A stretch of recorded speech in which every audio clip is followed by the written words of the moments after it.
ጋዜጠኛ ሶፎንያስ ሙሉነህን በተመለከተ ያልጠራ ነገር እንዳለ ይሰማኛል። ስልኩ ተጠልፏል፣ አለበለዚያም አሁንም ትልቅ የአእምሮ ረብሻ ላይ እንዳለ ነው የሚሰማኝ። ምክንያቱም በትናንትናው ዕለት መድኃኔዓለም ስለማረኝ በጣም ደስ ብሎኛል፣ የኢትዮጵያ ሕዝብ አንገታችሁን አስደፍቻቸዋለሁና ከልባችሁ ይቅር በሉኝ፣ በቅርቡ ኑዛዜን ትሰማላችሁ ብሎ ይህንን ልጥፍ ለጠፈ። ከደቂቃዎች በኋላ የዛን ጊዜ ናዝሬት ቀጥሮት ላስያዘው ልጅና ለደበደበው ልጅ የስልክ ልውውጥ ያደረገውን ድምጽ መልእክት ሰማን። ይሄ ከተፖሰተ ከሰዓታት በኋላ ደግሞ አሳሳቢ የአእምሮ ህመም ወይ ደግሞ ባይፖላር ዲስኦርደር ታምሜ የሕክምና ክትትል ላይ ነኝ ብሎ አካውንቱና ስልኩን ለጠፈ። ትንሽ ቆይቶ ደግሞ ጎተራ ሃሌሉያ ሆስፒታል ነኝ፣ ክርስቲያኖች በጸሎት ሙስሊሞች ደግሞ በዱዓ አስቡኝ ብሎ አሁንም አካውንቱን ፖሰተ። ከሁለት ሰዓት በኋላ ከእንደገና እናቴ የምሰማው ምንድነው? የተሰወርሽብኝ ገደሉሽ አይደለ? ድንጋይ ካብ ላይ ካርቶን አንጥፈሽ የተኛ ነው።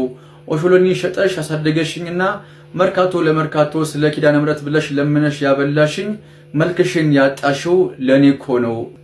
እናቴ የት ገብተሽ ነው? እኔ ማበዴ ነው ካንቺ ያስቀድመኝ ብሎ ግልጽ ያልሆነ መልእክት ለእናቱ አስተላለፈ።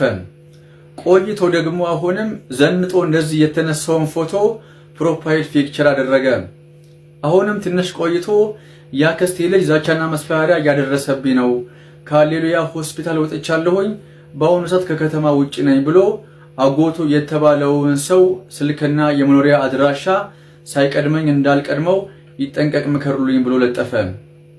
ይሄ እነዚህ ልጥፎችን ሳያቸው የጋዜጠኛው ስልክ ተጠልፏል፣ ሀክ ተደርጓል፣ አለበለዚያም ደግሞ ልጁ ከፍተኛ የአእምሮ መረበሽ ላይ እንዳለ ይሰማኛል።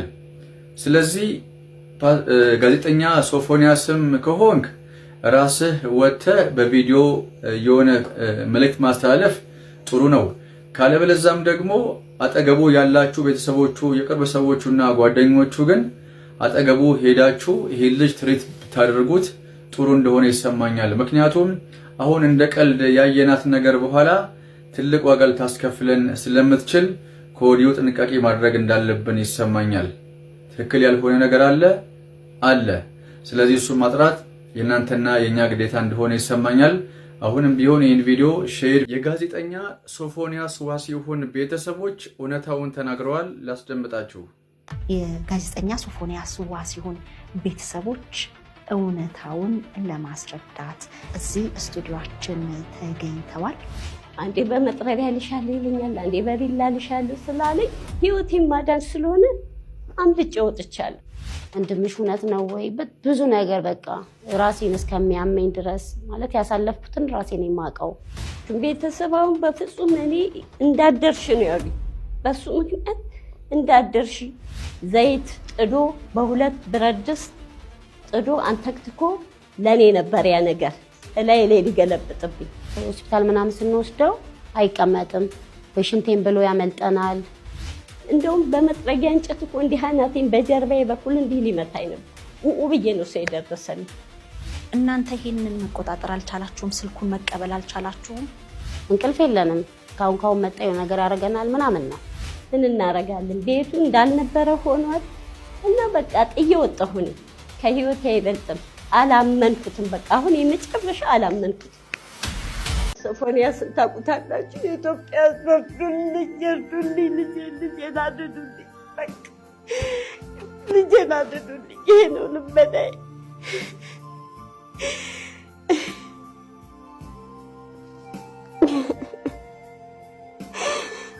እንዴት አድርጌ ልናገር? እንዴት አድርጌ ልፋቴ ከንቱ ሆነ። አሳድጌው ሁሉም ያውቃል፣ የ4 ኪሎ ህዝብ ያውቃል። ካዱ ካዳማ ደህና ነህ? ደህና ነኝ ያለው አዲስ አበባ ነው። ሶፊና አዲስ አበባ ነው። ሶፊሻ ወይሻ ሰለልኝ ብራዝ አለና ለነሳ ነበረ መታ አሉኝ። ተመመለስ ቢቀርብ ይሻላል ብታድር ይሻላል እያሉ ነው። ማደር ያለ አራለ ለዛ እኮ ነው ቅድም አድራለ ወይስ ትመለሳለህ ያልኩ። በቃሽ መጣሁኝ እመጣለሁ። በቃ እንዳልኩት ስልክ ይሰራል አይደል? ያው እየሰራች ነው።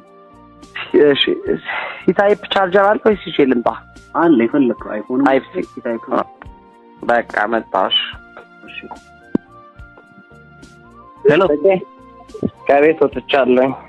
ኦኬ እሺ የደረስክ ታወቀ ከቤት መኪና ይይዝ ነው እንትን ሻወር ወሰድ ይበናል።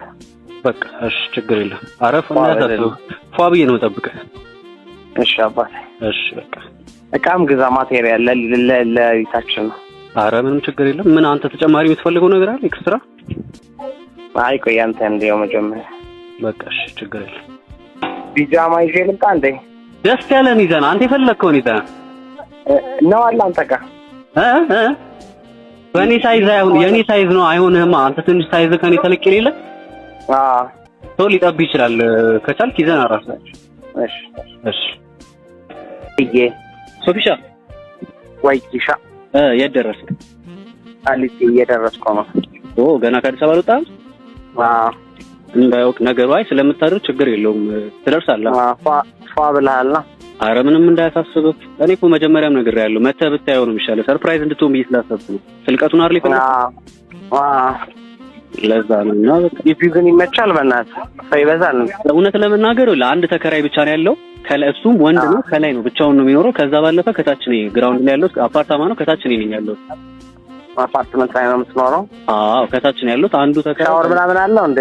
ኧረ ተው አፓርትመንት እያልኩ ሻወር አለ ትለኛለህ? የለውም። ኧረ በደንብ ነው ያለው። የሞቀ ወይስ ቀዝቃዛ? ማሞቂያም አለው ማቀዝቀዣም አለው።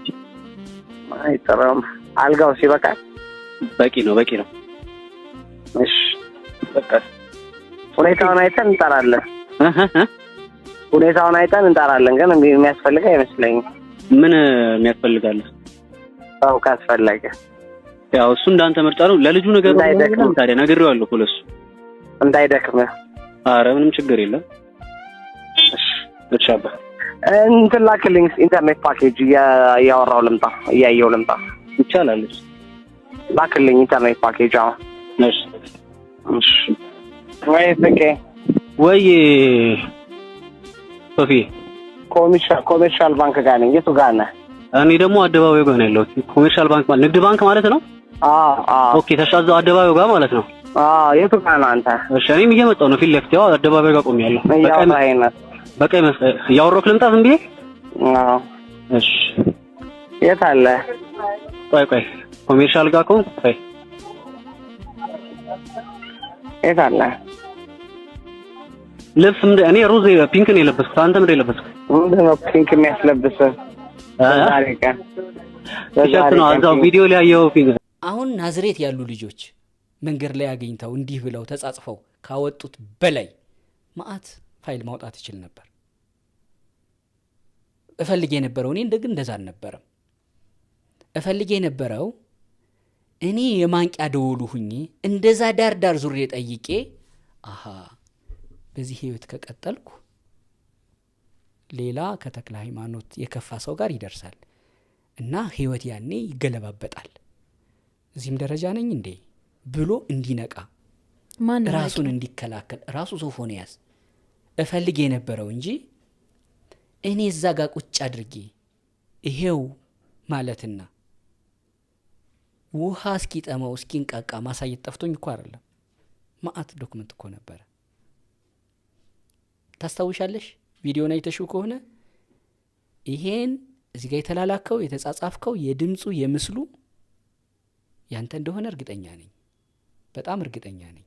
እዚህ ጋር ግን አልደግመውም። እሱን ማለት በራሱ ነውር ነው በእኛ ባህል። ዊርድ ነው ምናምን ብሎ እሱ አቃለለው። የምን ዊርድ? በጣም የሚደገም አይደለም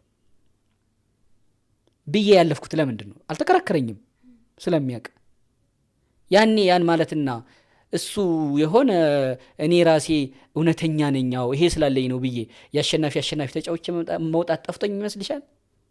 አይደለም። እንደገናስ ደግሞ አንድን ሰው በእንዲህ አይነት ነውር እንዲህ ብለሽ ስትጠይቂ ያለ ምንም መረጃ ሲሆን ያጋደላል እኮ። መረጃው አለኝ አላልክም እንዴ? አሁን ያለ ምንም መረጃ ቢሆን ኖሮ ኦኬ ዝም ብለሽ ደርሰሽ እኮ አይደለም የምትየው። አንተ ምን ስትሆን ነው እንዲህ ያልከኝ? ምንድነው መረጃ? ደርሰህ እንዲህ ሰው እንዲህ ትላለህ ብሎ ቢጠይቅ ይሄው ምለው ስላለኝ እኮ ነው። ደግነቱ እሱም አልተናገረኝም አለፈው እና የነበረ ነገር ስለነበረ ነው። አሁን ይሄ ከወጣ በኋላ ሰው ይቅርታ ሲለኝ በነገርሽ ላይ እቺ ልብስ ድጋሚ ለብሻት የመጣው ታውቄ ነው። በዚህ ልብስ ነው ኢንተርቪው የሰራሁት። ማስታወሻ ነው ላስታውስሽ አይደለም ማስታወሻ ሊሆን አይችልም። ምክንያቱም አሁን ይሄን ለብሽ ድጋሚ ቪዲዮ ሲሰራ ተመሳሳይ ቪዲዮ ስለሚመስል ሊያልፈው ይችላል ማለት ነው። አዲስ ነገር አይደለም በሚል ግን ይሄን ለብሽው የመጣሁት ያኔ አሁን ይቅርታ ለጠየቁ ሰዎች መልእክት ማስተላለፍ ስለምፈልግ ነው። ያኔ እንደዛ ከመስመር የወጣ ከጉዳዩ ጋር በማይገናኝ መንገድ ፊዚካሊ ድሮም አንተ እንደዚህ ባብ ልቡን አይቶ እግሩን ምናምን ያኔ እኔ ኢንተርቪው ነው ስሰራ የነበረው። አፌ ነው ሲያወራ የነበረው። አይምሮ ነው ሲያስበው የነበረው። ፕሮግራሙ የወክ አይደለም። እንደዛ ሲያጥረገርጉኝ ሙያ የለሽ አሁን ቅድም እንቅልፍ የለንም ካሁን መጣዩ ነገር ያደርገናል ምናምን ነው። ስጋት ውስጥ ናት። ስጋት ውስጥ ነን። በጣም አስከፊ ነው። ከባድ ነው ነገሩ። ከባድ ነው በእውነት ነው የምልሽ። በጣም ከባድ ነው። እኔ እስከ ህይወቴ መጨረሻ የእሱን ደህንነት ካላወቅኩኝ እዛ ቤት አልገባም። ድንገት ቢመጣብኝ ይገለኛል። ለምን እያወቅኩ ለምን ልሙት? ሰው እንደሆነ ጎረቤትም አያድንሽም። ስለዚህ ህይወቴ እንትን ብል ይሻላል ብዬ ራሴን አድኛለሁ። አሁን ለጊዜው ላለመታየት ቀጥታ እንደሚገለኝ። ለምንድን ነው እርሶን ሲያይ ህመሙ ነው? ምንድን አፉ ላይ እናቴ ይለኛል፣ እንደማመጥ ይለኛል። ይሄ ውሸት ነው። በቃ እሱ እኔን ወይ ለመግደል ወይ እሱም ራሱን ለማጥፋት ነው በቃ የመጣበት ሰይጣን ማለት ነው ላዩ ላይ። ስለዚህ እኔ ራሴን ማምለጤ ትንሽ ይሻላል ብዬ ነው የማስበው። ሶፎንያስ ጋዜጠኛው ከገዳሙ ወጥቼ ነው የምደውልልህ። መጀመሪያ አንተ ጋር ነው የደወልኩት፣ ማንንም አላገኘሁም።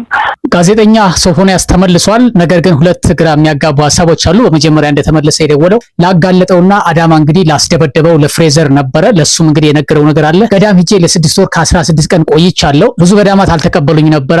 አንድ ገዳም ብቻ ነበር ተቀብሎ ደብቆ ሱባኤ እንድከታተል ያደርገኝ ብሏል። አሁን ደግሞ እንግዲህ ከመጣ በኋላ ባይፖላር ዲስኦርደር የአእምሮ ህመም ውስጥ ነኝ፣ ሆስፒታልም እገኛለሁ ብሏል። ሁለቱ እንግዲህ የተለያዩ ሀሳቦች ናቸው። ለፍሬዘር ያወራውን እስኪ ላስደምጣችሁ።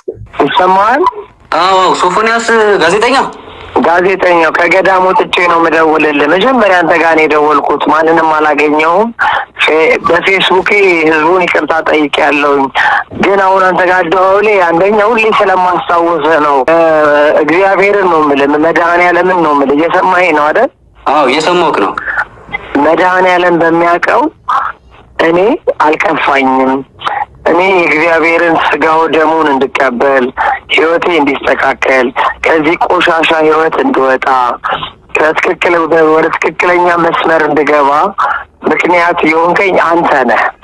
አንተ በዛ ደረጃ ጉዳዩን ባታራግበው ኖሮ እኔም እንደዚህ ባልሆንኩ ነበረ። እግዚአብሔርን ጎዳና የእግዚአብሔርን ወንጌል ለ6 ወር ከ16 ቀን ቆይቼ ነው ከገዳም የወጣሁት። የትንሣኤ ዕለት ነው፣ የፋሲካ ዕለት ነው ስጋው ደሙንም የተቀበልኩት። ትልቅ ገዳም ነበርኩኝ። አሁን ይሄ ነው ብዬ አልነግርህም። ገዳሙም ደብቆ ነበር ያስቀመጠኝ። መላው ኢትዮጵያ ገዳማት ተደውሎላቸው ሁሉ ፈቃደኛ አልነበረም እኔን ለመቀበል። አንድ ገዳም ብቻ ነው ፈቃደኛ ሆነው፣ ቤተልሔም ጎን ያለው ምንድን ነው ግብር ቤት የሚባል ታውቃለህ? አይ አላውቅም። ግብር ቤት የክርስትና ቤት። ኦኬ እሺ። ክርስትና ቤት ተሸሽጌ ተደብቄ እዛ ጸሎቴን ስግደቴን ወደ 5 ወር ነው የሰገድኩት። ጾም ጸሎት ላይ ነበርኩኝ። ከዛ በኋላ መድኃኔዓለም የሆሳዕና ዕለት ለአባ ወይም ደግሞ ለነበርኩበት ለአባ ለቅዱሳኑ በህልማቸው ሶፎንያስ ስጋው ደሙን የትንሣኤ ዕለት ይቀበል ብሎ መድኃኔዓለም ነግሯቸው የትንሣኤ ዕለት ስጋው ደሙን ተቀብዬ ትንሽ ታምሜ የካቲት ሆስፒታል ትንሽ አየር አጥሮኝ ኮማ ውስጥ ነበርኩኝ። የምግብ እጥረት ገጥሞኝ ወደ 20 ኪሎ ገደማ ነው የቀነስኩት። ብታየኝ በጣም ነው የምትደነግጠው። አሁን ፎቶ ፖስት አድርጌያለሁ ፌስቡክ ላይ፣ ግን የድሮ ነው። ምክንያቱም የአሁኑ ፌሴን ብታየው በእውነት ታለቅሳለህ። በእውነት ከዚህ በፊት ከታመምኩትም በላይ ነው። 20 ኪሎ ነው የቀነስኩት። ከ76 ኪሎ